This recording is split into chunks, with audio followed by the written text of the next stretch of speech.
He was flower bombed, but you know what? We were inside this big event centre here, quite near the European Parliament, and the first I heard of it was online. It clearly happened outside, and inside the auditorium, nobody knew anything about it, and he was being given this rousing welcome. So the 2,000 to 3,000 people gathered here certainly weren't aware of it until he mentioned it himself. And François Fillon managed to turn it around into this another example of how everybody has been out to get him and targeting him, yet he's still standing. So it actually feeds quite nicely into his overall discourse of somebody who has been the subject of, or the object rather, of mudslinging constantly for 2.5 months from the media, from Hollande, from the establishment, quote unquote. Yet here he is still. So I think actually that flower bombing will probably only serve to strengthen that particular line of defence.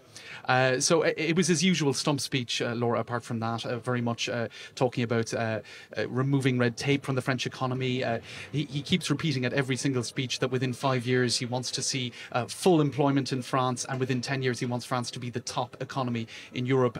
So it's a very nationalist orientated kind of discourse, talking about French language, culture, heritage, finding pride again in being French, in the French flag, defending the French language, very strict on immigration, talking about quotas, talking about people not getting social welfare unless they're here for over 2 years. So it's clearly being pitched at a part of the electorate as well that might be tempted to vote far right, and he's certainly trying to corner that sort of nationalist vote, if you like, or the very much patriotic part of the vote, as Nicolas Sarkozy did in the past.